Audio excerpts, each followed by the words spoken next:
லூக்கா எழுதின சுவிசேஷம் 12ஆம் அதிகாரத்துல 35-36 வசனங்களை நாம் மீண்டும் வாசிக்கலாம். உங்கள் அறைகள் கட்டப்பட்டதாகவும் உங்கள் விளக்குகள் எரிகிறதாகவும் தங்கள் எஜமான் கல்யாணத்திலிருந்து வந்து தட்டும் போது உடனே அவருக்கு திறக்கும்படி எப்பொழுது வருவார் என்று காத்திருக்கிற மனுஷருக்கு ஒப்பாகவும் இருங்கள். எப்படியாப்பட்ட ஒரு வாழ்க்கை வாழ வேண்டும், நாம் எதற்கு ஒப்பாக வாழ வேண்டும் என்று சொல்லி ஆண்டவராகிய இயேசு கிறிஸ்து. இன்னைக்கு இந்த நாட்கள்ல நம்ம அநேக பிள்ளைகள் என்ன பண்ணுறோம், மற்றவர்களோடு நம்ம கம்பேர் பண்ணி பார்க்கிறோம். மற்றவர்களோடு என்ன பண்ணுகிறோம், நம்மளோட வாழ்க்கை, வேலை, படிப்பு, பிள்ளைகளுடைய எதிர்காலங்கள், பிள்ளைகள் படிக்கக்கூடிய காரியங்கள் மற்றவர்களோடு நம்ம கம்பேர் பண்ணி நம்ம சில நேரத்தில் நம்ம பிள்ளைகளை கம்பேர் பண்ணி பார்ப்பது உண்டு.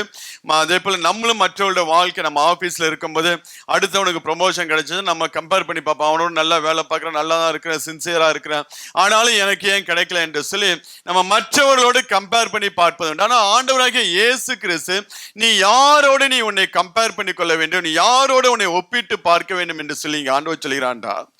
கல்யாண விருந்துக்கு எஜமான் வந்து தட்டும் போது உடனே அவருக்கு திறக்கும்படி, எப்பயா உடனே அவருக்கு திறக்கும்படி எப்பொழுது வருவார் என்று காத்திருக்கிற மனுஷனுக்கு ஒப்பாகவும் இருங்கள் என்று சொல்லி. அப்ப நம்மளுடைய கம்பாரிசன் யாரோட இருக்க வேண்டும், நல்ல ஸ்பிரிச்சுவல் இருக்கக்கூடிய பிள்ளைகள், அதாவது பொறாமை கிடையாது, நம்மளும் அவங்களை போல மாற வேண்டும். இப்ப பெரிய பெரிய ஊழியக்காரங்களை பார்த்தா நாங்க அவங்கள பார்த்து நாங்களும் அவங்களை போல வர வேண்டும், அவங்களை போல மாற வேண்டும், தேவனுக்கென்று எழும்பி பிரகாசிக்க வேண்டும் என்று சொல்லி அவங்களை கம்பேர் பண்ணி, கம்பாரிசன் எதுக்குன்னா இன்னும் நம்மளுடைய ஸ்பிரிச்சுவல் ஸ்டாண்டர்டை கூட்டிக் கொள்ள முடியாது, இன்னும் இந்த ஆவிக்குரிய தரத்தை கூட்டிக் கொள்ள முடியாது, இன்னும் நம்மளுடைய அர்ப்பணிப்பை கூட்டிக் கொள்ள முடியாது தான். மற்றபடி அவர்களை பார்த்து நாம் பொறாமைப்படக்கூடாது, அவர்களைப் போல நாமும் எழும்பி பிரகாசிக்க வேண்டும் என்று சொல்லி அவர்களுக்குள்ள காணப்படக்கூடிய காரியங்கள், குணாதிசயங்களை கேட்டு நம்மை மாற்ற ஆரம்பிக்கும் போது கர்த்தர் நம்மளையும் எடுத்து அவர் பயன்படுத்துகிறவராக இருக்கானால் நம்முடைய கம்பாரிசன் எப்போதுமே யாரோடு இருக்க வேண்டும், தேவனோடு, தேவ ஆவியோடு நிறைஞ்சிருக்கிற பிள்ளைகளோடு நம்ம கம்பேர் பண்ணி நம்மளுடைய வாழ்க்கையை நாம் சரி செய்து கொள்ளக்கூடிய பிள்ளைகளாக இருக்க வேண்டும். அதை சொல்லிட்டு தான் இங்க ஆண்டவராகிய இயேசு கிறிஸ்து சொல்லுகிறார், உங்கள் அறைகள் கட்டப்பட்டதாகவும் உங்கள் விளக்கு எரிகிறதாகவும் இருக்க வேண்டும் என்று சொல்லுகிறார். விளக்கு எப்படி இருக்கணுமா, அறைகள் கட்டப்பட்டு இருக்க வேண்டும், விளக்குகள் எரிகிறதாக இருக்க வேண்டும். விளக்கெல்லாம் எரியுதா, விளக்கு எரியுதா இல்ல அணைஞ்சு போயிருக்கா? எங்க அங்கிள் அடிக்கடி சொல்வாரு, மொச பிடிக்கிற மூஞ்ச பார்த்தாலே தெரியுண்டா அப்படிங்குவார். முயல் இருக்குல்ல, அதை பிடிக்கிறவன மூஞ்ச பார்த்தா தெரியும் இது பிடிக்குமா பிடிக்காது. ஏன்னா அது ஓடுற வேகத்துக்கு இவனால ஓட முடியாது. நம்ம காலாட்களோடு நடந்து போகும்போது நீ சோர்ந்து போவேன், குதிரையோட நீ எப்படி ஓடுவேன்னு ஆண்டவர் கேட்கிறாரு.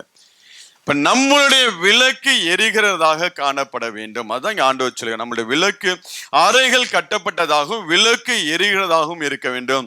அப்படியாப்பட்ட பிள்ளைகள் தான் எஜமானுடைய விருந்துக்கு அவர் வந்து தட்டும் போது உடனே திறக்கிறவர்களாக அவர் ஆயத்தத்தோட காத்திருப்பார்கள். இப்ப ஆண்டோடைய வருகைக்கு நம்மளுடைய விளக்கு, நமக்கு நல்லா தெரியும், அந்த 12 கன்னிகளை குறித்து நமக்கு நல்லா தெரியும். விளக்கு எரியும் போதுதான், எண்ணெயோடு இருந்து விளக்கு எரிந்தால்தான் ஆண்டவர் வந்து தட்டும் போது அவருடைய வருகையில் நம்ம பங்கு பெறுகிற பிள்ளைகளாக நாம் இருப்போம். ஒவ்வொரு நாளும் இந்த விளக்கு எரியும்படியாக அதற்கு வேண்டிய எண்ணெயை ஊற்றக்கூடிய பிள்ளைகளாக நாம் இருக்க வேண்டும். அதனால் நம்முடைய விளக்கு எரிகிறதாகவும் இருக்க வேண்டும் என்று சொல்லி ஆண்டவர் சொல்லுகிறார். ஆண்டவர் நமக்கு இந்த ஆண்டுல கொடுத்த வாக்கு தத்தத்தின்படி நீங்கள் பூமிக்கு ஒப்பாக இருக்கிறீர்கள், உலகத்துக்கு வெளிச்சமாய் இருக்கிறீர்கள் என்று சொல்லி ஆண்டவர் சொன்னார். ஆண்டவராய் இயேசு கிறிஸ்து உங்களையும் என்னையும் இந்த உலகத்திற்கு வெளிச்சமாய் தேவன் வைத்திருக்கிறார். ஏன்னா ஆண்டவர் இந்த பூமியில இருந்த நாளுக்கு வரைக்கும் அவர் சொன்னா, நான் உலகத்துல இருக்கும்போது உலகத்திற்கு ஒளியாக இருக்கிறேன் என்று சொல்லி சொன்னார். நீங்க வாசிங்கன்னா யோவான் 9ஆம் அதிகாரத்துல 5வது வசனத்தை வாசிங்க. நான் உலகத்தில் இருக்கையில் உலகத்திற்கு ஒளியாய் இருக்கிறேன் என்று சொல்லி ஆண்டவர் சொன்னார். ஆண்டவர் இந்த உலகத்தில் இருக்கும்போது அநேகருடைய வாழ்க்கையை வெளிச்சமாக்கும்படியாக, அநேகருடைய வாழ்க்கையை ஆசீர்வதிக்கும்படியாக ஒரு உலகத்தில் இருக்கும்போது ஒளியாக இருந்து கொண்டார்.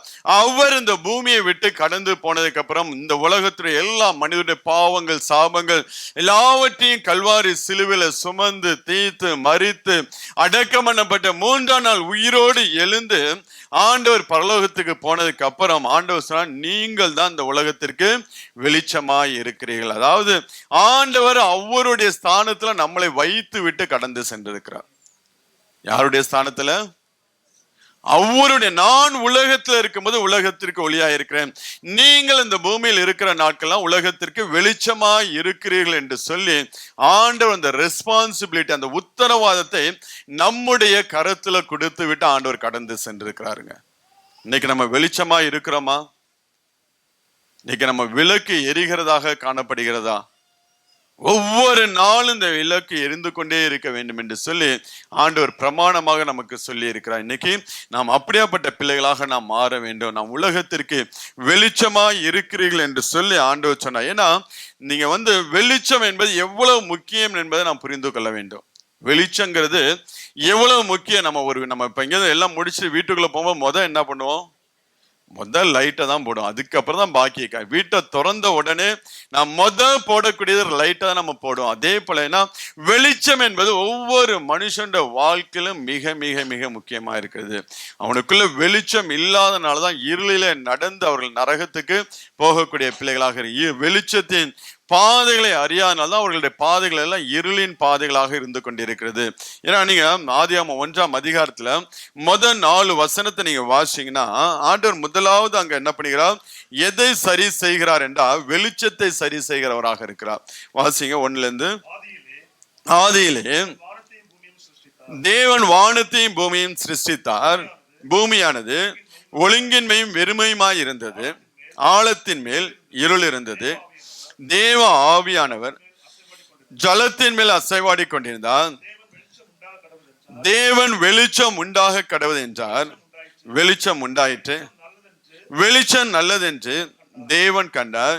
வெளிச்சத்தையும் இருளையும் தேவன் வெவ்வேறாக பிரித்தார். தேவன் வெளிச்சத்திற்கு பகல் என்று பெயரிட்டார், இருளுக்கு இரவு என்று பெயரிட்டார். அப்படியாக முதலாம் நாள் ஆண்டவர் என்ன பண்ணுகிறார்? தான் செய்யக்கூடிய மற்ற எல்லா கிரியைகளுக்கு முன்பதாக ஆண்டவர் வெளிச்சத்தை உண்டாக்குறவராக இருக்கிறார்.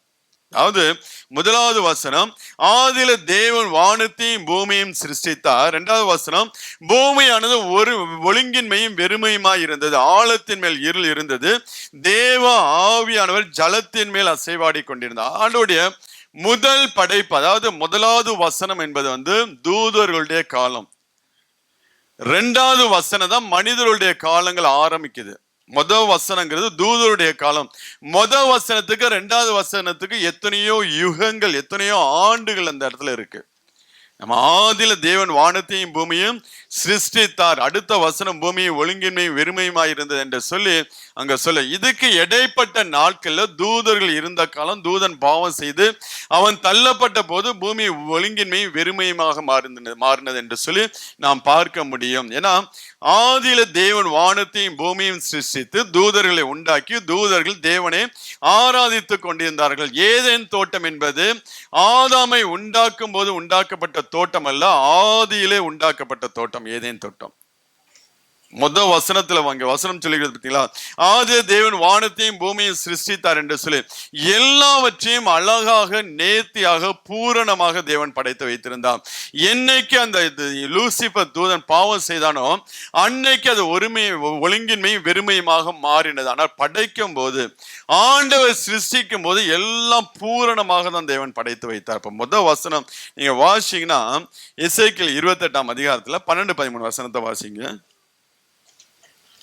எசேக்கியேல் 28:12-13. மனுபுத்திரனே, தீரு ராஜாவை குறித்து புலம்பி அவனை நோக்கி கர்த்தராகிய ஆண்டவர் உரைக்கிறது என்னவென்றால், நீ விசித்திரமாய் செய்யப்பட்ட முத்திரை மோதிரம், நீ ஞானத்தால் நிறைந்தவன், பூரண அழகுள்ளவன், தேவனுடைய தோட்டமாகிய ஏதேனில் இருந்தவன். எங்க இருந்தானா? லூசிபரை குறித்து ஆண்டவர் சொல்லக்கூடிய காரியம். லூசிபர் தூதனை குறித்து நீ காப்பாற்றுகின்ற அபிஷேகம் பண்ணப்பட்ட கேரூப் என்று சொல்லி தேவனுடைய பரிசுத்த பர்வதத்தில் உன்னை வைத்தேன், அக்கினி மயமான கற்களின் நடுவே நீ உலாவின. நீங்க அந்த 12-13 வசனத்தை ஃபுல்லா வாசிங்க. பத்மராகம், புஷ்பராகம், வைரம், படிகை பச்சை, கோமேதகம், எஸ்பி, இந்திரநீலம், மரகதம், மாணிக்கம் முதலான சகலவித ரத்தினங்களும் பொன்னும் உன்னை மூடிக்கொண்டிருந்தது. நீ சிருஷ்டிக்கப்பட்ட நாளில் உன் மேல வாத்தியங்களும் நாகசுரங்களும் உன்னிடத்தில் ஆயத்தப்பட்டிருந்தது. எல்லாம் ஆண்டவர் அந்த தூதனை பூரண அழகுள்ளவனாய் படைத்து அவனை எங்கே கொண்டு வந்து வைக்கிறார்? ஏதேன் தோட்டம். உலகமே ஏதேன் தோட்டம் போல இருந்துச்சு. முழு உலகம் ஆண்டவனா அவனை படைக்கும் போது பூரண அழகுள்ளவனாய் தேவன் அவனை படைத்தார். எல்லாவற்றையும் தேவன் சம்பூர்ணமாக படைத்து வைத்திருந்தார். ஆதியில் அந்த முதலாம் வசனத்துல ஆண்டவர் எல்லாவற்றையும் சம்பூர்ணமாய் படைத்து வைத்திருந்தார். என்னைக்கு இந்த தூதன் பாவம் செய்தானோ அப்பதான் அது ஒழுங்கின்மை வெறுமையுமாய் மாறி போனது. ஆனா ஃபர்ஸ்ட் கிரியேஷன் ஆண்டவர் எல்லாவற்றையும் என்ன பண்ண பூரணமாய் தேவன் படைத்து வைத்திருந்தார். ஒவ்வொரு பிள்ளைகளோட வாழ்க்கையும் தேவன் அப்படிதான் பூரணமாய் தேவன் படைத்த. இடையில நம்ம நன்மை தீமை அறிகிற செய்கிற வயதுல வரும்போது நான் நன்மையை விடுத்து தீமையை செய்ய ஆரம்பிக்கும் போதுதான் நம்மளுடைய வாழ்க்கையும் அப்படியாய் வெறுமையாய் மாறுகிறது. இப்ப இங்க ஆதியில தேவன் எல்லாவற்றையும் நேர்த்தியாய் செய்த தேவன் அவன் பாவம் செய்த போது அங்க பூமி ஒழுங்கின்மையும் வெறுமையும் ஆழத்தின் மேல் இருள் இருந்தது சொல்லி நம்ம பார்க்கணும். அப்ப மீண்டும் தேவன் இந்த பூமியை மறுசீரமைப்புக்கு நேராக கொண்டு வருகிறார். மறுபடி பூமியை சீரமைக்க ஆரம்பிக்கும் போதுதான் முதலாவதாக தேவன் உண்டாக்கக்கூடிய காரியம் வெளிச்சத்தை உண்டாக்குகிறார். இப்போ ஒரு மனுஷனுடைய வாழ்க்கையில வெளிச்சங்கிறது எவ்வளவு முக்கியங்கிறத நம்ம புரிந்து கொள்ள வேண்டும். ஏன் இவ்வளவு விளக்கம் கொடுக்கறேன்னா, வெளிச்சங்கிறது ஒவ்வொரு மனுஷனுடைய வாழ்க்கையிலும் அவ்வளவு முக்கியமாக காணப்படுகிறது. அந்த வெளிச்சம் கொடுக்க வேண்டும் என்றால் விளக்கு எரிகிறதாக இருக்க வேண்டும். விளக்கு அணைஞ்சு போயிருந்ததுன்னா அங்க வெளிச்சம் இல்லாத மனுஷனாக தான் அவன் இந்த நாள் பூமியில வாழ்ந்து கொண்டிருக்கிறவன். மேலும் வேணா சொல்ல, நான் கிறிஸ்தவன், ஆவிக்குரிய சபைக்கு போறேன், நான் ஞானஸ்நானம் எடுத்துட்டேன், அபிஷேகம் பண்ணப்பட்டேன் என்று சொல்லி அநேக காரியங்களை நம்மளை அடையாளப்படுத்திக்கலாம். ஆனால் விளக்கு எரியவில்லை என்றால் அந்த ஆத்துமா இருளில் தான் இருக்கும் என்பதை நாம் புரிந்து கொள்ள வேண்டும். இப்ப வெளிச்சம் என்பது, அதனாலதான் முதலாவது ஆண்டவர் மறு சீரமைப்புகளை கொண்டு வரும்போது முதலாவது தேவன் வெளிச்சத்தை உண்டாக்கி அதுக்கப்புறம் தான் கடைசியா மனிதனை தேவன் படைக்கிறார். மனிதனுடைய நோக்கம், தேவனுடைய நோக்கம் என்ன?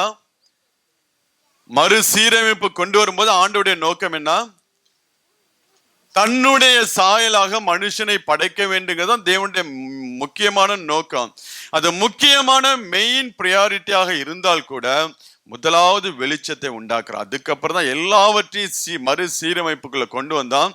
கடைசியாக அங்க மனிதனை உண்டாக்கி அவனை ஏதேன் தோட்டத்தில் தேவன் கொண்டு போய் வைப்பதை நாம் பார்க்க முடியாது. அப்போ ஒவ்வொரு பிள்ளைகளோட வாழ்க்கையிலும் அவங்களோட விளக்கு எரிகிறதாக காணப்பட வேண்டும். இப்ப நம்மளுடைய வாழ்க்கையில் விளக்கு எரிகிறதாக காணப்பட வேண்டும். அப்படி எரியாத பட்சத்துல இன்றைக்கு நம்மை தேவ சமூகத்துல ஒப்பு கொடுத்து இந்த வார்த்தையை கேட்கும் போது, ஆண்டவரே என்னை பற்றி எரிய செய்யுங்க ஆண்டவரே, நான் அணைந்து போய் கிடக்கிறேன், என் வாழ்க்கை அணைந்து போய் கிடக்கிறது, இந்தந்த காரியத்துல என் வாழ்க்கை அணைந்து போய் கிடக்கிறது என்று சொல்லி அந்த பகுதியில் எல்லாம் உடைய வெளிச்சம் வர வேண்டும் என்று சொல்லி இந்த நாட்கள் நாம் என்ன பண்ண வேண்டும்? தேவ சமூகத்துல ஜெபிக்கிற பிள்ளைகளாக இருக்க வேண்டும். இப்ப ஒவ்வொரு பிள்ளைகளுடைய விளக்கு, ஏன்னா விளக்கு எரிஞ்சாதான் என்ன ஆகும்? வெளிச்சம் வரும். விளக்கு எரியாத பட்சத்துல வெளிச்சம் வரவே வராது. என்னதான் கூப்பாடு போட்டாலும் ஒண்ணுமே நடக்காது. இப்ப வெளிச்சம் எரியனா என்ன வேணும்? விளக்கு எரியறதுக்கு விளக்கெண்ணெய் வேணும். விளக்கெண்ணெய் மாரி இருந்தாதான் விளக்கு எரிய ஆரம்பிக்கும். அப்ப எண்ணெய் இல்லாத ஒவ்வொரு ஆத்துமாவும் இந்த நாட்கள்ல எண்ணெய் அபிஷேகம். நீங்க யாத்திராமம் 35ஆம் அதிகாரத்துல 14வது வசனத்தை வாசிங்களேன். வெளிச்சம் கொடுக்கும் குத்து விளக்கையும் அதன் கருவிகளையும் அதன் அகல்களையும் வெளிச்சத்திற்கு எண்ணெயையும் தூப பீடத்தையும் அதன் தண்டுகளையும் அபிஷேக தைலத்தையும் சுகந்த தூப வர்க்கத்தையும், நீங்க அந்த லிஸ்ட் பெருசா போய் இதெல்லாம் நீங்க கொண்டு வர வேண்டும் என்று சொல்லி அங்க மோசே இஸ்ரவேல் சபையர் எல்லாரையும் கூடி வர செய்து அவர்களை நோக்கி வந்து சொல்லுவான். அப்ப அவங்க சொல்லும் போது வெளிச்சம் கொடுக்கும் குத்து விளக்கையும் அதன் கருவிகளையும் அதன் அகல்களையும் வெளிச்சத்துக்கு எண்ணெயும் கொண்டு வாருங்கள் என்று சொல்லி சொல்ல. இப்ப வெளிச்சத்துக்கு எண்ணெய் என்பது மிக மிக முக்கியமானதாக காணப்படுகிறது. நம்முடைய விளக்கு எரிகிறதாக இருக்க வேண்டும் என்றால் எண்ணெயினால் நாம் நிரப்பப்பட்ட பிள்ளைகளாக நாம் இருக்க வேண்டும். அதனால்தான் லேவியராகமம் 24 அதிகாரத்துல 2வது வசனத்துல அங்க ஆண்டவர் அதை பிரமாணமாக சொல்லுகிறார். வாசிங்க. குத்து விளக்கு எப்பொழுதும் எரிந்து கொண்டிருக்கும்படி இடித்து பிழிந்த ஒளிவான தெளிவான ஒளிவ எண்ணெயை இஸ்ரவேல் புத்திரர் உன்னிடத்துல கொண்டு வரும்படி இஸ்ரவேல் புத்திரருக்கு கட்டளையிடுவாயாக. அதாவது குத்து விளக்கு எப்பொழுதும் எரிந்து கொண்டிருக்கும்படி அதற்காக இடித்து பிழிந்த தெளிவான ஒளிவ எண்ணெயை இஸ்ரவேல் புத்திரர் உன்னிடத்துல கொண்டு வரும்படி அவர்களுக்கு கட்டளையிடு என்று சொல்லி ஆண்டவர் சொல்கிறார். அப்ப இடித்து பிழிந்த ஒளிவ எண்ணெயினாலே இந்த விளக்கு எரிந்து கொண்டிருக்க வேண்டும். ஆலயத்துல குத்து விளக்கு எப்பொழுதும் எரிந்து கொண்டிருக்க வேண்டும் என்று சொல்லி தேவன் அதை பிரமாணமாக வைத்திருக்கிறார். இப்ப இந்த புதிய ஏற்பாட்டு நாட்களை நீங்களும் நானும் தான் தேவனுடைய ஆலயமாக இந்த பூமியில நாம் நின்று கொண்டிருக்கிறோம். இப்ப நம்முடைய விளக்கு எப்பொழுதும் எரிகிறதாக காணப்பட வேண்டும். இந்த விளக்கு எரிந்தால்தான், இந்த விளக்கு கொளுத்தப்பட்டால் தான் நம்மளுடைய வாழ்க்கையே ஆசீர்வாதமா இருக்குங்க. நம்மளோட வாழ்க்கையை உயர்வை நோக்கி போகும். நம்மளோட வாழ்க்கையில இழந்த எல்லாவற்றையும் நாம் பெற்றுக்கொள்வதற்கு நம்முடைய விளக்கு எரிகிறதாக இருக்க வேண்டும். நம்முடைய விளக்கு கொளுத்தப்பட்டதாக காணப்பட வேண்டும். அப்ப இடித்த பிழிந்த ஒளிவ எண்ணெயினாலே நம்மை நிரப்ப வேண்டும், நம்மளை நிரப்ப வேண்டும். ஆசரிப்பு கூடாரத்தில் சாட்சி சந்நிதியின் திரைக்கு வெளிப்புறமாக ஆரோன் அதை எப்பொழுதும் சாயங்காலம் தொடங்கி விடியற் காலம் மட்டும் கர்த்தருடைய சந்நிதியில் எரியும்படி ஏற்ற கடவன். இது உங்கள் தலைமுறை தோறும் செல்ல வேண்டிய நித்திய கட்டளை. உங்கள் தலைமுறை தோறும் செல்ல வேண்டிய நித்திய கட்டளை. அப்ப நம்முடைய விளக்கு எப்பொழுதும் எரிந்து கொண்டிருக்க வேண்டும். அதற்கு வேண்டிய எண்ணெயை நாம் என்ன பண்ண வேண்டும்? தக்க வைத்துக் கொள்ளுகிற பிள்ளைகளாக இருக்க வேண்டும். இந்த எண்ணெய் எங்க கிடைக்கும்? இந்த எண்ணெய் எங்க கிடைக்கும்? இந்த 5 கன்னிகள் போனது போல என்ன பண்ணாங்க? கடைக்கு வாங்க போனா கடையில கிடைக்குமா? இந்த எண்ணெய் எங்க கிடைக்கும்? சர்ச்சிலையா? எங்க? அனாயிட்டிங். அதுதான் எங்க கிடைக்கும் கேட்கிறேன். பரிசுத்த ஸ்தலத்துல. இந்த எண்ணெய் எங்கே கிடைக்கும் என்றால் தேவ சமூகத்துல அமர்ந்திருக்க தேவன் அவருடைய எண்ணெய் அபிஷேகத்தினால் நம்மளை நிரப்புகிறவராக இருக்கிறார். ஏன் இங்க இடித்த பிழிந்த ஒளிவ தேவ எண்ணெய் என்று சொல்லுகிறார் என்றால், தேவ சமூகத்துல ஒரு மனுஷன் அமர்ந்திருக்கும் போது, நீங்க வாசிங்கன்னா யாத்திராகமம் 34 அதிகாரத்துல 28-30 வரை வாசிங்க. நமக்கு நல்ல தெரிந்த சம்பவம் தான். மோசே 40 நாள் தேவ சமூகத்தில் அமர்ந்திருந்து அங்கே அவன் அப்பம் புசியாமலும் தண்ணீர் குடியாமலும் இரவும் பகலும் 40 நாள் கர்த்தரோடு இருந்தான். 10 கற்பனைகளாகிய உடன்படிக்கையின் வார்த்தைகளை பலகைகளில் எழுதினான். மோசே சாட்சி பலகைகள் 2 தன் கையில எடுத்துக்கொண்டு சீனாய் மலையிலிருந்து இறங்குகிற போது தன்னோடு அவர் பேசினதினாலே தன் முகம் பிரகாசித்திருப்பதை அவன் அறியாதிருந்தான். ஆரோனும் இஸ்ரவேல் புத்திரர் எல்லாரும் மோசேயை பார்க்கும்போது அவன் முகம் பிரகாசித்திருப்பதை கண்டு அவன் சமீபத்தில் சேர பயந்தார்கள். அப்ப இந்த எண்ணெயை நாம் எங்கே பெற்றுக்கொள்ள முடியும் என்றால், தேவ சமூகத்தில் அமர்ந்திருக்க நாம் எந்த அளவுக்கு தேவ சமூகத்துல நேரத்தை செலவழிக்கிறோமோ அந்த அளவுக்கு தேவன் என்ன பண்ணுகிறார்?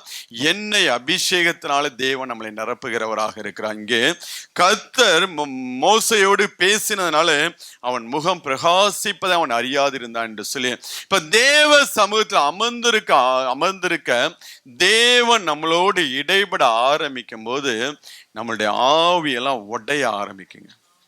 நம்மளுடைய ஆவி, ஆத்மா, சரீரம் எல்லாம் உடைக்கப்பட ஆரம்பிக்கும். அதுக்குதான் தேவ சமூகத்தில் அமர்ந்து இருக்கணும். தேவ சமூகத்தில் அமர்ந்திருந்து ஏங்க இடித்து பிழிந்த ஒளிவை என்ன என்றால், தேவ சமூகத்தில் அமர்ந்து நீங்க தேவனோடு பேச ஆரம்பிச்சீங்கன்னா, தேவன் உங்களோடு பேச ஆரம்பிச்சானா, அந்த வார்த்தையை கேட்கும் போது, வேத வசனத்தை நீங்க தியானிக்கும் போது, அந்த வார்த்தை உள்ளே போகும்போது என்ன பண்ணும்?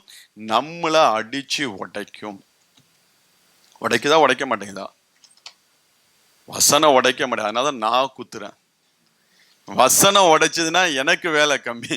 வசனம் உடைக்கப்பட உங்களை ஒப்பு கொடுக்காதனால நான் வச்சு நல்லா வாரம் குத்தி குத்தி உங்களை திட்டி திட்டி பிரசங்கம் பண்ண வேண்டியதா இருக்கு. நம்ம தேவ சமூகத்துல தனித்து போய் 40 நாள் இரவும் பகலும் புசியாம தேவ சமூகத்துல அமர்ந்திருந்து தேவன் தன்னோடு, ஏன்னா தேவ சத்தத்தை நம்ம கேட்க ஆரம்பிக்கும் போது நமக்குள்ள இருக்கக்கூடிய பாவம், பலவீனம், கீழ்ப்படியாத இச்சை எல்லாம் நம்மளை விட்டு விலகி போக ஆரம்பிக்கும். ஆண்டவர் இந்த பூமியில இருக்கும்போது பிசாசு பிடிச்ச மகன் என்ன பண்ணுவான்? அந்த பகுதியா போகும்போது அவன் கல்லறையிலே இருக்கான். அவன் வரும்போது ஆண்டவர் அங்க நிக்கிறாரு. ஆனாலும் போகிறதுக்கு முன்னாடி அவன் என்ன பண்ண? அலக்கழிக்கும். ரொம்ப அலக்கழிச்சு, ஆண்டவரே இருந்தாலும் அந்த பிசாசு அலக்கழிச்சுட்டு தான் அவனை விட்டு கடந்து போ. அதே போலதான் ஒரு மனுஷனுக்குள்ள இருக்கக்கூடிய பாவம் தேவ சமூகத்துல அமர்ந்திருக்கும் போது, தேவ சமூகத்துல உட்கார்ந்து இருக்கும் போது, ஆண்டவர் சத்தத்தை கேட்க ஆரம்பிக்கும் போது நம்மளுடைய உள்ள ஆட்டோமேட்டிக்கா உணர்வுக்குள்ள நேரா கடந்து போகுது. நம்ம வார்த்தையை தியானம் பண்ணும்போது வார்த்தை உள்ளே, அதனால வேதமே விளக்கு என்று சொல்லி வேதம் சொல்லுகிறது. வேதமே பிரமாணமே நமக்கு விளக்காக வெளிச்சமாக காணப்படிய அந்த வார்த்தை உள்ளே போக ஆரம்பிக்கும் போது நம்மளை உடைக்க ஆரம்பிக்கும். அதுதான் இடித்து பிழிந்த ஒளிவை எண்ணெய். ஒரு மனுஷன் தேவ சமூகத்துல உட்கார்ந்து இந்த வேதத்துக்கு முன்பதாக உட்கார்ந்து அந்த மனுஷன் உடைக்கப்படாம இன்னும் ஒரு கல்லான இருதயம் உள்ள மனுஷனா இருந்தான் என்றால் அந்த விளக்கு எந்த சூழ்நிலையும் எரியவே எரியாது. எந்த சூழ்நிலை வேணா வைராக்கியமா நம்ம பேசலாம், அதெல்லாம் வைராக்கியம் எல்லாம் வேற. நம்ம தேவ சமூகத்துல அமர்ந்திருந்து தேவ சமூகத்துல அமராம அங்கேயும் இங்கேயும் ஓடிட்டு இருந்தோம் வச்சுங்களேன், ஒரு நாள் இந்த விளக்கு பத்தவே வைக்க முடியாது.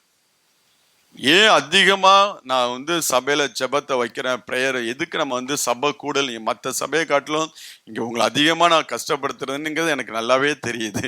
ஏன்னா நம்ம தேவ சமூகத்துல விழ விழ விழ தேவன் நம்முடைய ஆவி, ஆத்மா, சரீரத்தெல்லாம் உடைச்சு எடுக்கிறவராக நம்ம ஆவி நல்லா நொறுக்கப்படும். அதனால தாவீது நீங்க பாருங்க, அவன் பாவம் செய்து உணர்த்தப்பட்ட உடனே நேரா தேவ சமூகத்துல போய் ஆண்டவர் உணர்த்த ஆரம்பிக்கும் போது நொறுங்குண்டதும் நறுங்குண்டதுமான ஆவில இடத்துல நீர் வாசம் பண்ணுவீர் என்று சொல்லி அவன் தேவனை அங்க 51ஆம் சங்கீதத்துல அவன் சொல்வதை நான் பார்க்க முடியுது. இன்னைக்கு வாசித்த அந்த 26ஆம் சங்கீதத்துல அவன் சொல்லுவதை நான் பார்க்க, 8வது வசனத்தை வாசிங்க. சங்கீதம் 26:8. கர்த்தாவே உமது ஆலயமாகிய வாசஸ்தலத்தையும் உமது மகிமை தங்கிய ஸ்தானத்தையும் வாஞ்சிக்கிற அவனுடைய விருப்பம்லாம் எப்படி? அதனால்தான் தாவீது பழைய ஏற்பாட்டுல வாழ்ந்த மனுஷனா இருந்தாலும் புதிய ஏற்பாட்டுல இருக்கக்கூடிய நிறைவான ஒரு அபிஷேகத்தை அவன் பெற்றுக்கொண்ட ஒரு மனுஷன். ஏன்னா அந்த அளவுக்கு அவன் அதிகமாய் தேவ சமூகத்தை உம்முடைய ஆலயத்துக்கு போவோன்னு சொல்லும்போது என் இருதயம் சந்தோஷமா இருந்தது என்று சொல்லுகிறான். அந்த வாசஸ்தலத்தை அதிகமாய் அவன் வாஞ்சிக்கிற மனுஷனாய் அவன் காணப்பட்டான். கர்த்தாவே உமது ஆலயமாகிய வாசஸ்தலத்தையும் உமது மகிமை தங்கிய ஸ்தானத்தையும் வாஞ்சிக்கிறேன்னா அந்த இடத்துல போய் உட்கார ஆரம்பிக்கும் போதுதாங்க நம்ம இடித்து பிழிஞ்சு நம்மளை எடுப்பாரு. அடிச்சு உடைச்சு எந்தெந்த காரியத்தில் நம்மளால உடைக்கப்பட முடியலையோ, எந்தெந்த காரியத்தில் நாம் கீழ்ப்படியாமல் இருக்கிறோமோ, எந்தெந்த காரியத்தில் இன்னும் நாம் வணையாமல் இருந்து கொண்டு இருக்கிறோமோ அது எல்லாம் தேவ சமூகத்தில் அமர்ந்தால் மாத்திரம் தான் முடியும். நீங்க தனித்து தேவனோடு போய் வாசம் பண்ண. மோசே பாருங்க, 40 நாள் அவனுக்கு பெரிய ஊழியம் இருக்கு, லட்சமா ஜனங்கள் இருக்கிறாங்க, அவங்களோட பல பிரச்சனை அதெல்லாம் தூக்கி போட்டான். 40 நாள் அவருடைய சமூகத்துல போய் இரவும் பகலும் புசியாமலும் குடியாமலும் அங்க போனதுக்கு அப்புறம் அவன் திரும்பி கீழே 40 நாள் கழிச்சுதான் அவன் திரும்பி கீழே இறங்குறான். அப்ப 40ஆவது நாள் வரும்போது தேவன் அவனோடு தேவன் பேச நீங்க கொஞ்சம் யோசிச்சு பாருங்களேன். மோசே குறித்து ஆண்டவர் சொன்னாரு, என் வீட்டில் எங்கும் அவன் உண்மை உள்ளவனா இருந்தான். ஏன்னா தேவன இடத்துல இருந்து பிரமாணத்தை வாங்க 10 கட்டளைகளை வாங்க அவன் முதலாவது உடைக்கப்பட்டான். இந்த வார்த்தைகளை வாங்க அந்த வார்த்தை அவனை உடைக்க ஆரம்பிக்க, உருவாக்க ஆரம்பிக்க, அவனை மறுரூபப்படுத்த ஆரம்பிக்க. அதனால போனது போல அவன் திரும்பி வரல. மோசே தேவனை தரிசிக்கிற மனுஷன் தான், முகமுகமாய் தரிசிக்கக்கூடிய மனுஷன் தான், தேவன் பேசக்கூடிய மனுஷன் எல்லாம் இருந்த போதிலும் தேவ சமூகத்துல போகும்போது இருந்த மனுஷன் வரும்போது மறுரூபப்பட்டவன் வெளியில வருகிறவனாய் காணப்பட்டான். ஏன்னா 40 நாள் தேவ சமூகத்துல உட்கார்ந்து அந்த வார்த்தைகளை வாங்கும் போது, பிரமாணங்களை வாங்கும் போது தன்னை முழு, அதுக்குதான் 40 நாள் எழுதுறதுக்கு ஆண்டவர் சொல்றதுக்கு 40 நாள் அவசியமா? 40 நாள் 10 பிரமாணத்தை கொடுக்கறது ஆண்டவர் 2 நிமிஷத்துல எழுதி கொடுத்துட்டு போயிட்டே இருப்பாரு. எதுக்கு 40 நாளா? இந்த 10 கட்டளையும் முதலாவது மோசே உடைக்கப்படணும்.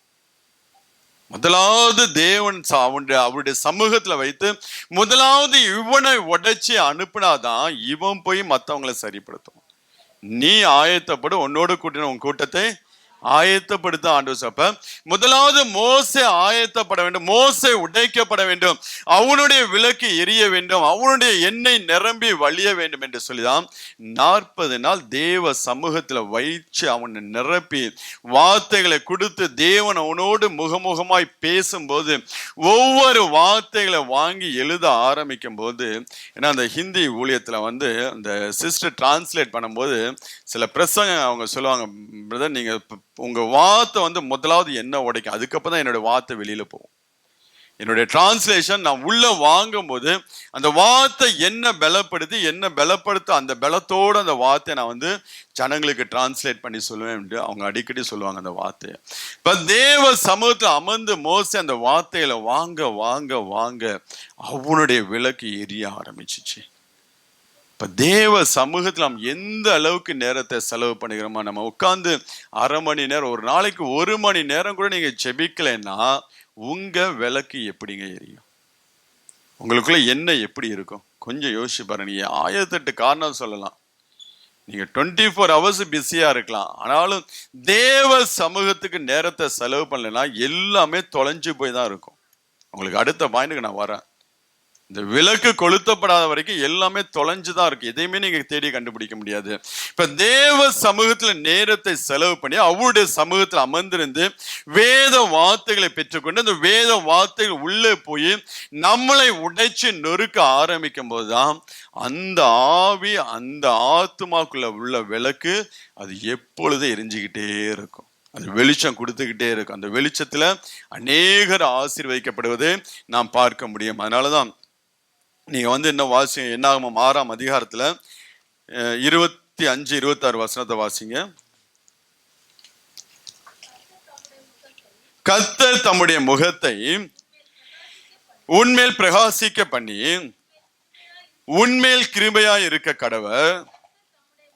கர்த்தர் தம்முடைய முகத்தை உன்மேல் பிரசன்னமாக்கி உனக்கு சமாதானம், அதாவது அவருடைய முகத்தை நம்ம மேல பிரகாசிக்க பண்ண வேண்டும் என்றால் அவருடைய சமூகத்துல அமர்ந்தால் மாத்திரம்தான் அது நடக்கும்.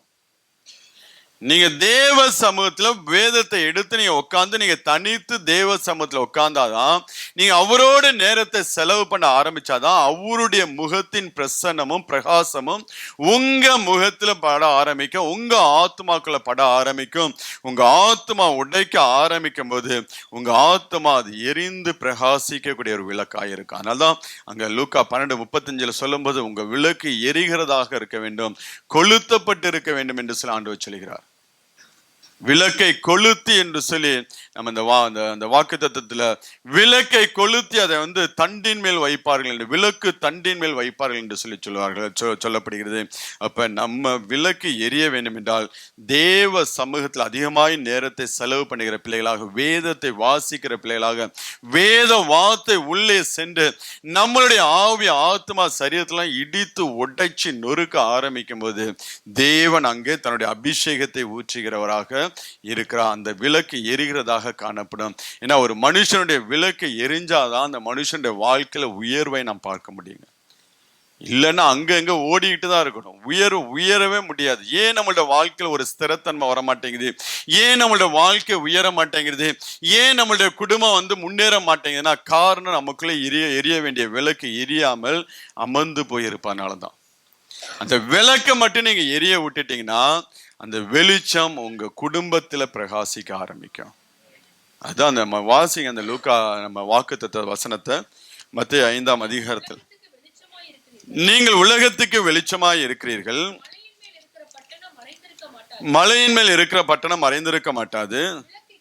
விளக்கை கொளுத்தி மரக்காலால் மூடி வைக்காம விளக்கு தண்டின் மேல் வைப்பார்கள். அப்பொழுது அது வீட்டில் உள்ள யாவருக்கும் வெளிச்சம் கொடுக்கும். இப்ப புரியுதா? ஏன் நம்மளுடைய வீட்டுல ஒரு முன்னேற்றத்தை பார்க்க முடியல, ஏன் ஒரு ஆசீர்வாதத்தை பார்க்க முடியல, ஏன் நம்மளுடைய குடும்பம் உயர்த்தப்படலாம்? காரணம், எரிய வேண்டிய விளக்கு அணைஞ்சு போய் கிடக்கு.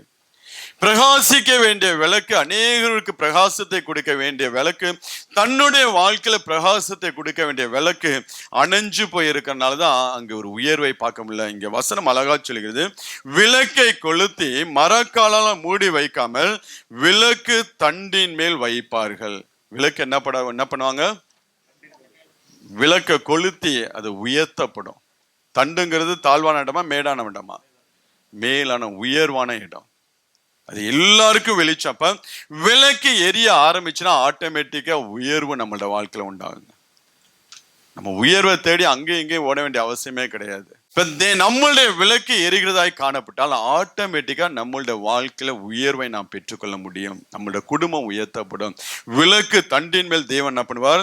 அதை எடுத்து வைத்து ஆசீர்வதிக்கிறவராக இருக்கிறார். அதனால ஒவ்வொரு நாளும் இந்த விளக்கை எரிய வைப்பதற்கு நாம் என்ன செய்ய வேண்டுமோ அதை செய்கிற பிள்ளைகளாக இருக்க வேண்டும். தேவ சமூகத்துல நேரத்தை ஒரு மணி நேரம் கூட நீங்க ஜெபிக்கலைன்னா நீங்க உங்க விளக்கு எரியறதுக்கு சான்ஸே இல்லை. ஒரு நாளைக்கு ஒரு மணி நேரம் கூட உங்களால போய் தேவ சமூகத்துல அமர்ந்திருக்க முடியல. நீங்க 1008 காரணம் சொல்லலாம். நீங்க சபைக்கு வராதுக்கு 1008 காரணம் சொல்லலாம். அப்படி இருந்தீங்கன்னா இதெல்லாம் உங்க விளக்கு எரியாமல் போவதற்கு நீங்களே சொல்லக்கூடிய காரணங்கள். உங்க விளக்கு எரிஞ்சாதான் உங்க குடும்பம் உயர்த்தப்படும், உங்க வாழ்க்கை உயர்த்தப்படும். அதுதான் இங்க ஆண்டவர் சொல்லுங்க. நீ தாவீது ராஜாவோட வாழ்க்கை நீங்க பாத்தீங்கன்னா 2 சாமுவேல் 5ஆம் அதிகாரம் 4-5 வசனத்தை வாசிங்களேன்.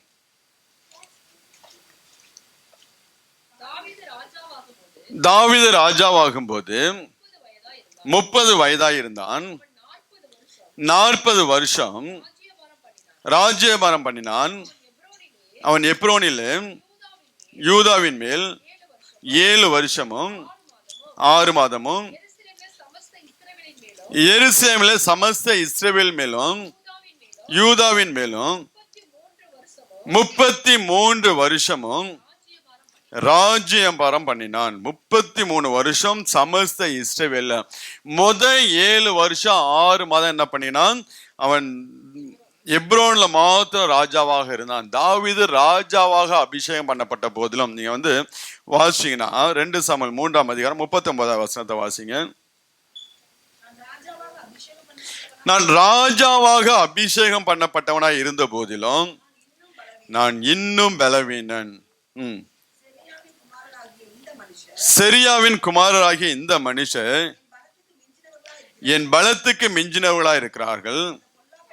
அந்த பொல்லாப்பை செய்தவனுக்கு அவன் பொல்லாப்புக்கு தக்கதாக சரி கட்டுவராக. நான் ராஜாவாக அபிஷேகம் பண்ணப்பட்டவனாய் இருந்த போதிலும் நான் இன்னும் பலவீனன் என்று சொல்லுகிறான். தாவீது என்னைக்கு அவன் பலப்பட ஆரம்பிச்சான். தாவீதுக்கு 3 விதமான அபிஷேகம்.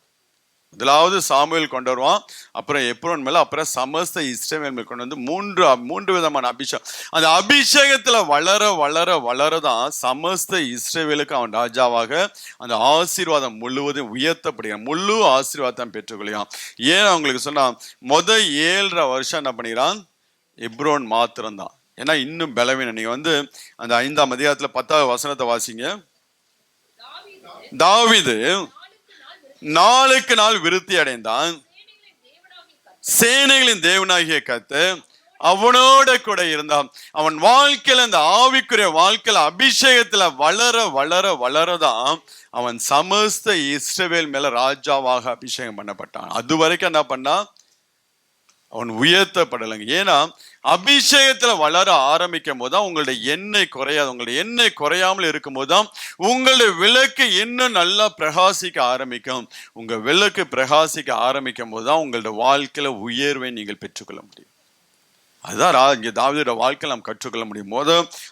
7 வருஷம் அவனுடைய வாழ்க்கை வித்தியாசம், 33 வருஷம் அதுக்கப்புறம் சமஸ்த இஸ்ரவேல் மேல அவன் ராஜாவாக இருந்தான். இன்னைக்கு நம்மளோட வாழ்க்கையில இப்படியாப்பட்ட ஒரு ஆசீர்வாதங்கள் நாம் பெற்றுக்கொள்ள வேண்டும். பரிபூர்ண ஆசீர்வாதங்களையும் நன்மையும் நாம் பெற்றுக்கொள்கிற பிள்ளைகளாக இருக்க வேண்டும் என்றால் நாமும் ஒவ்வொரு நாளும் இந்த அபிஷேகத்துல வளர்கிற பிள்ளைகளாக இருக்க வேண்டும். ஒவ்வொரு நாளும் நாம் மணி கணக்குல தேவ சமூகத்தில் நீங்க இன்னைக்கு தேவ சமூகத்தை விட்டுட்டு பாக்கி என்ன வேணாலும் செய்யறதுக்கு ஜனங்கள் ஆயத்தமா இருக்கான். இவன் ஊழியம் செய்யறதுக்கு ரெடியா இருக்கான். யாராவது பார்க்க போனா போவான். ஆனா போற ஆள் என்ன பண்ணும், எம்டியா போயிட்டு இருக்கும். எம்டியா போயிட்டு அது எம்டியா திரும்பி வரும். போகும்போதே நல்ல அபிஷேகத்தோட போனோம்னா எப்போதுமே நாம் ஒண்ணு தெரிஞ்சுக்கணும், நம்ம செய்யக்கூடிய குவான்டிட்டி ஒரு நாளும் முக்கியம் கிடையாது, குவாலிட்டி தான் முக்கியம். நாம் எந்த அளவுக்கு குவாலிட்டியா நம்ம ஆவிக்குரிய வாழ்க்கையில வளர ஆரம்பிக்கிறோமோ அந்த அளவுக்கு தேவன் நம்மளை ஆசீர்வாதம். ரொம்ப அதிகமா போட்டுலாம் பண்ணிக்கிட்டு ஒண்ணு இல்லாம போறது, ஒண்ணு உருப்படியா ஒரு ஆளை உருவாக்கி எடுத்தானாலும் அது பிரயோஜனமா இருக்கு. அப்ப தேவ சமூகத்துல அமர இந்த அபிஷேகம் கூட கூட நம்மளுடைய வாழ்க்கையில உயர்வை பெற்றுக்கொள்ள முடியும். நீங்க உயர்த்தப்பட வேண்டும், உங்களுடைய குடும்பம் உயர்த்தப்பட வேண்டும் என்றால் நீங்க தேடி ஓடக்கூடிய ஒன்னே ஒண்ணுதான் தேவ சமூகம் தான், வேற எங்கேயுமே கிடையாது. நீங்க என்னதான் நீங்க பண்ணா கூட ஒன்றும் உங்க அபிஷேகம் கூட ஆரம்பிச்சிச்சுன்னா உங்க விளக்கு இன்னும் பிரகாசமா, அந்த லைட்டு இன்னும் அதோடைய பவர் கூட கூட கூட என்ன பண்ணும், ஏறி அதிகமாயிட்டே இருக்கும். அதுதான் தாவீதோட வாழ்க்கையில கொஞ்சம் பவருக்கு எப்ரோன் மாத்திரம்தான், பவர் கூட கூட கூட சமஸ்த இஸ்ரவேலும் அவனுடைய அதிகாரத்துக்குள்ள வந்துச்சு. அவன் இருந்த நாட்களை சுற்றி இருந்த எல்லா சத்துருக்களும் பயந்தாங்க, இவனுக்கு கொண்டு வரி கொடுத்தாங்க. அந்த அளவுக்காக தேவன் என்ன பண்ண அவனை உயர்ந்த. அதனால பிரசங்கி 9ஆம் அதிகாரத்துல அங்க பிரசங்கி சொல்லும் போது, உங்கள் எண்ணெய் உங்கள் வஸ்திரம் வெண்மையாகவும் உன் தலைக்கு எண்ணெய் குறையாமலும் இருக்க வேண்டும் என்று சொல்லுங்க. வாசிங்க 9. உன் வஸ்திரங்கள் எப்பொழுது வெள்ளையாயும் உன் தலைக்கு எண்ணெய் குறையாதும் இருப்பதாக. ஒரு நாள் இதை என்ன பண்ணக்கூடாது, குறைச்சி விடக்கூடாது. 1 மணி நேரம் ஜெபம் பண்ற ஆளு கழுத தேஞ்சு கட்டெரும்பான கதையா போய்விடக்கூடாது. அந்த 1 மணி நேரங்கிறது கூடணுமே ஒழிய குறையக்கூடாது. ஒவ்வொரு நாளும் அது கூடிக்கொண்டே இருக்கணும். ஒவ்வொரு வருஷத்துல நம்மளுடைய ப்ரேயர் லைஃப் கூடிக்கிட்டே இருக்கணுமே ஒழிய அது குறைந்து போகாதபடிக்கு நாம் காத்துக்கொள்கிற பிள்ளைகளாக இருக்க வேண்டும். அப்படி நீங்க தேவ சமூகத்துல நேரத்தை செலவு பண்ணும்போது உங்க அபிஷேகம் ஒவ்வொரு நாளும் அது கூட ஆரம்பிக்கும், விளக்கு இன்னும் பிரகாசிக்க ஆரம்பிக்கும். அடுத்தது நீங்க பாத்தீங்கன்னா லூக்கா 15ஆம் அதிகாரத்துல 8-9 வசனத்தை வாசிங்க. அன்றியும் ஒரு ஸ்திரீ 10 வெள்ளிக்காசை உடையவளாய் இருந்து அதில் ஒரு வெள்ளிக்காசு காணாமல் போனால் விளக்கை கொளுத்தி வீட்டை பெருக்கி கண்டுபிடிக்கும் வரைக்கும் ஜாக்கிரதையாய் தேடாமல் இருப்பாளோ, கண்டுபிடித்த பின்பு தன் சிநேகிதிகளையும் அயல் வீட்டுக்காரிகளையும் கூட வரவழைத்து காணாமல் போன வெள்ளிக்காசை கண்டுபிடித்தேன், என்னோட கூட சந்தோஷப்படுங்கள் என்பாள் அல்லவா என்று சொல்லி இங்க ஆண்டவர். அப்ப காணாமல் போனதை தேடும்படியாக என்ன பண்ணுகிறா, விளக்கை கொளுத்துகிறா. விளக்க கொளுத்துனாதான் நம்மளுடைய வாழ்க்கையில காணாமல் போயிருக்கிறது எல்லாம் நம்மளால பெற்றுக்கொள்ள முடியுங்க. ஏன் இதை ஆண்டவர் இங்க ஓமையா சொல்றான்னா, இஸ்ரவேல் தேசத்துல இருக்கக்கூடிய ஒரு வழக்கம் என்னவென்றால், பொண்ணை பார்த்து அந்த பொண்ணை ஃபிக்ஸ் பண்ணதுக்கு அப்புறம், நிச்சயதார்த்தம் பண்ணதுக்கு அப்புறம் அந்த மணமகன் என்ன பண்ணுவானா 10 வெள்ளிக்காசை கொடுத்து கொண்டு போவானா. திருமணம் முடிந்து அது வரைக்கும் அவள் பத்திரமா அதை வைத்திருக்க வேண்டும் என்று சொல்லி 10 வெள்ளிக்காசை கொடுத்து விட்டு அவன் கடந்து செல்வான். திருமணம் முடிந்ததுக்கு அப்புறம் அந்த வெள்ளிக்காசை அவளிடத்துல கொண்டு அவன் திரும்பி கொடுக்க வேண்டும். அதுக்குதான், அதனாலதான் அந்த ஒரு வெள்ளிக்காசு, ஏன்னா அது அவளுடைய வாழ்க்கை சம்பந்தப்பட்ட காரியம். ஏதோ ஒரு வெள்ளிக்காசு பாக்கி 9 காசு இருக்கு என்று சொல்ல, அவள் அந்த ஒரு காசு அவளுக்கு முக்கியமாய். அப்ப தொலைந்து போனதை அவளுக்கு பெற்றுக்கொள்ள வேண்டும். தொலைந்து போன வாழ்க்கையை, அவள் காணாமல் போன வாழ்க்கையை கண்டுபிடிக்க வேண்டும் என்றால் விளக்கு கொளுத்தப்பட வேண்டும். இன்னைக்கு அநேகர் ஏன் காணாமல் போனதை, ஏன் இழந்ததை மீண்டும் நம்மளால பெற்றுக்கொள்ள முடியலன்னா காரணம் ஒன்னே ஒன்று, விளக்கு எரியாமல் இருப்பதுக்கு தான். இன்னைக்கு உங்க விளக்கு கொளுத்தப்பட்டதா இருந்துச்சுன்னா உங்க வாழ்க்கையில நீங்க எதையெல்லாம் தொலைச்சிருக்கீங்களோ, இன்னும் சொல்ல வேண்டும் என்றால் உங்க வாழ்க்கையில ஆண்டவர் உங்களுக்கு என்று வைத்திருக்கிற அந்த பரிபூர்ண ஆசீர்வாதம் இருக்கு பாத்தீங்களா, அந்த பரிபூர்ண ஆசீர்வாதத்தை இன்னைக்கு உங்களோட கண்கள் இருந்து மறைக்கப்பட்டிருக்கு, இல்ல நீங்க அதை தொலைத்து இருக்கலாம். காரணம் என்னவென்றால் உங்க விளக்கு எரியாமல் இருக்கனால தான். உங்க விளக்கு எரிஞ்சாதான் அந்த வெளிச்சத்துல தான் உங்களோட வாழ்க்கையில என்னென்ன ஆசீர்வாதங்களை தேவன் வைத்திருக்கிறார் என்று சொல்லி உங்களால அறிந்து கொள்ள முடியும். அந்த விளக்கு எரியாத பட்சத்துல, அந்த விளக்கு அணைந்து போயிருந்தனா, உங்களுக்கு அந்த வெளிச்சம் இல்லாமல் இருப்பதனால நீங்க தொலைந்து போனதை ஒன்றையும் உங்களால கண்டுபிடிக்க முடியாதுங்க. அதுதான் அவள் கருத்தா அந்த விளக்கை கொளுத்தி அதை தேடி கண்டுபிடித்து அவள் சந்தோஷப்படுகிறாள். இன்னைக்கு நம்மளுடைய வாழ்க்கையில இழந்த நம்மளுடைய ஆசீர்வாதம், இழந்த சமாதானம், இழந்த சந்தோஷங்கள், எதையெல்லாம் இழந்து போயிருக்கிறோமோ, என் வாழ்க்கையில இதெல்லாம் இல்லை என்று சொல்லி நீங்கள் சொல்லிக் கொண்டிருக்கிறீர்களோ, அது எல்லாம் உங்களுக்கு மீண்டும் உங்களிடத்துல திரும்பி வர வேண்டும் என்றால் உங்க விளக்கு இந்த நாட்களில் கொளுத்தப்பட வேண்டும். உங்களுடைய வெளிச்சம் அந்த நாட்கள்ல பிரகாசிக்க ஆரம்பிச்சதுன்னா நீங்க கேட்க வேணாங்க, அது விளக்கு எரியும் போதே நம்மளுடைய கண்ணுக்கு ஆட்டோமேட்டிக்கா தெரிய ஆரம்பிக்கும். நம்ம தேடி ஓடணுங்க வேண்டிய அவசியமே இல்லை. விளக்கு எரிய எரிய எரிய அந்த ஆசீர்வாதம் எல்லாம் நம்மளை தேடி வர ஆரம்பிக்கும். அதுதான் தாவீதோட வாழ்க்கையில் அவன் பண்ணின காரியம். தாவீதோட வாழ்க்கையில் அவனுக்கு சவுலை கொன்னுட்டு அவன் ராஜாவாக வரதுக்கு எவ்வளவு சான்ஸ். ஒரு நாள் நான் பண்ண மாட்டேன். என்னுடைய விளக்கு எரிய ஆரம்பிச்சிச்சுன்னா ஆட்டோமேட்டிக்கா ராஜ்யபாரம் என் கையில எனக்கு கிடைக்கும். அதனாலதான் தன்னை அவன் உருவாக்க ஆரம்பித்தான். அவன் போய் தேவ சமூகத்துல தன்னை உருவாக்குவதற்கு தான் வனாந்தரத்தை அவன் தெரிந்து கொண்டான். தேவ கரத்துல விழுவதை அவன் தெரிந்து கொண்டான். காரணம் என்னவென்றால், நான் உருவாக்கப்பட வேண்டும், என்னுடைய விளக்கு எரிய வேண்டும், என்னுடைய அபிஷேகம் குறையாதபடிக்கு ஒவ்வொரு நாளும் அது நிரம்பி வழிய வேண்டும் என்று சொல்லிதான் அவன் வனாந்தரத்தை தெரிந்தெடுத்தான். அவனால அவனால பட்டணத்துக்குள்ள இருந்திருக்க முடியும். யோனத்தானுடைய உதவி கொண்டு தாவீதால பட்டணத்துக்குள்ள பாதுகாப்பாவே இருந்திருக்க முடியும். யாராலும் தொட முடியாத அளவுக்கு ஆனால் அவன் தேர்ந்தெடுத்த இடம் வனாந்திரம். ஏன்னா அந்த வனாந்திரத்துல வைத்து நாம் உருவாக்கப்பட வேண்டும் என்று சொல்லி அவன் வனாந்திரத்தை தேடி வனாந்திரத்துல போய் தான் தேவனோடு இருக்கும்படியாக தன்னுடைய விளக்கு எரியும்படியாக அவன் தெரிந்து கொண்டனால்தான் அவன் வெளிச்சம் பிரகாசிக்க ஆரம்பிக்கும் போது அதாவது தாவீதே தேடி போக மாட்டாங்க. சமஸ்த இஸ்ரவேலுக்கு அந்த ஜனங்கள்லாம் போய் சொல்லுவாங்க, சவுல் ராஜாவா இருக்கும்போது நீ தானே எங்களுக்கு போக்கு வருத்தமா இருந்த, நீ தானே எங்களை விசாரித்த, நீ எங்களை ஆளுகை செய்யன்னு சொல்லுவாங்க. சவுல் எங்கள் மேல் ராஜா. அந்த 2 சாமுவேல் 5ஆம் அதிகாரத்துல 2வது வசனம், சவுல் எங்கள் மேல் ராஜாவாக இருக்கும்போது இஸ்ரவேலை நடத்தி கொண்டு போனவரும் நடத்தி கொண்டு வந்தவரும் நீரே. கர்த்தர் என் ஜனமாகிய இஸ்ரவேலை நீ மேய்த்து இஸ்ரவேல் மேல் தலைவனாய் இருப்பாய் என்று உம்மிடத்தில் சொன்னாரே என்று சொல்லி ஜனங்கள் வருந்தி அவனை கூட்டிட்டு வருவாங்க. தாவீது போய் கேட்க மாட்டான், என்ன ராஜாவா வாக்குங்க, என்ன சாமுவேலை வச்சு நான் அபிஷேகம் பண்ணாரு, எனக்கு வாக்குத்தத்தம் பண்ண, நான் யுத்தத்துல பராக்கிரமசாலி கோலியாத்தை முறியடிச்சேன்.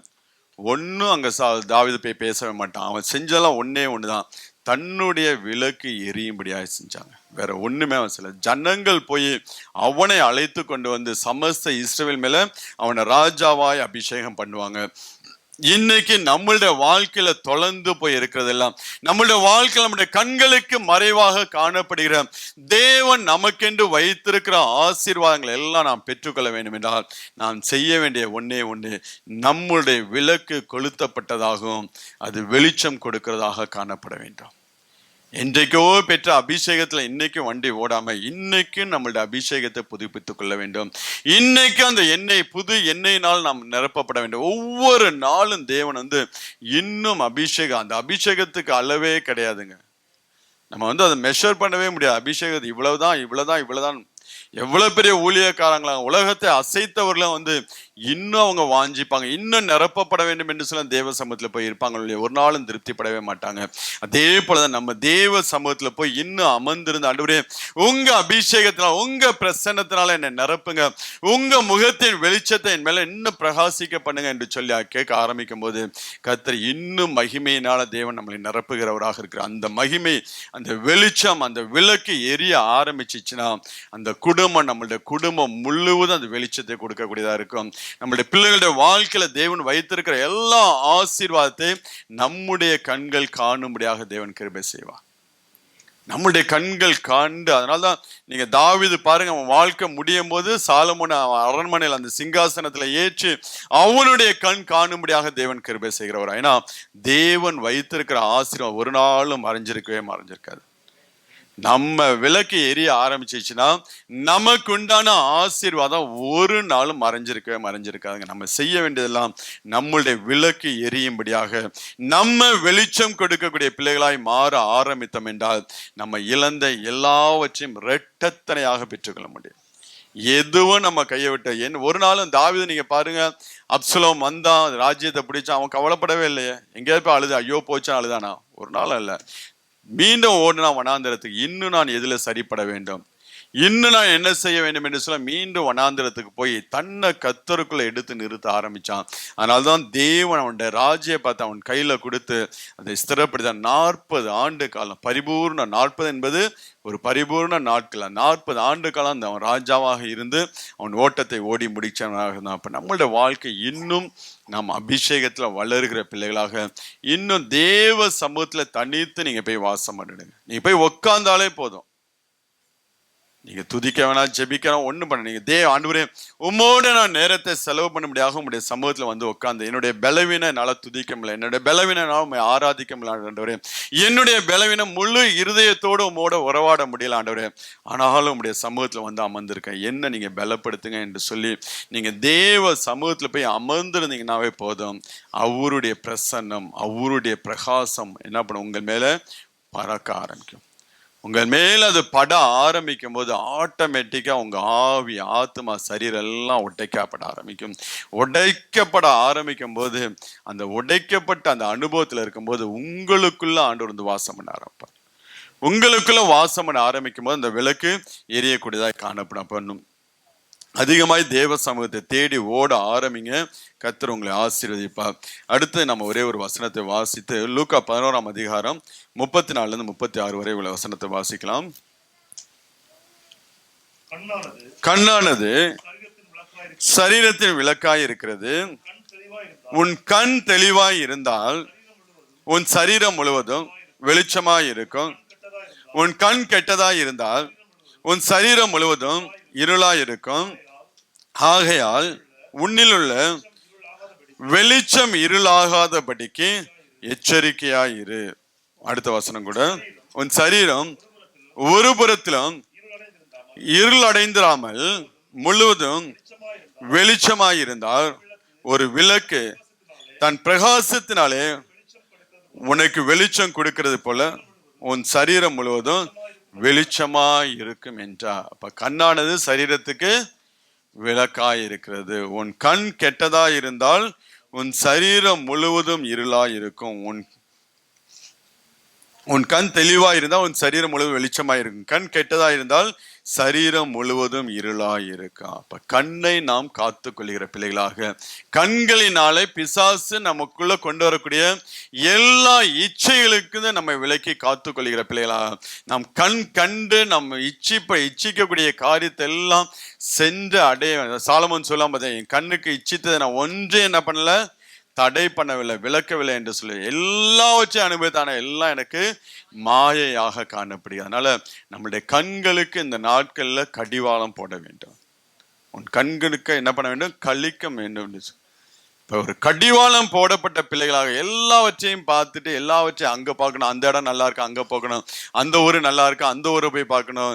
நீ ஊரா சுத்தினாலும் ஒண்ணு நடக்க போகுது கிடையாது.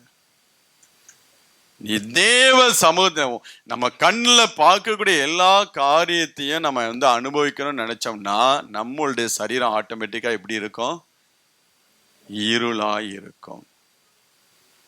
அதனால இங்க சொல்ல, உன் கண் உன் சரீரத்துக்கு விளக்காய் இருக்கு, உன் கண் தெளிவாய் இருக்கு. எதை பார்க்கணுங்கிறது நமக்கு ஒரு தெளிவு இருக்கணுங்க.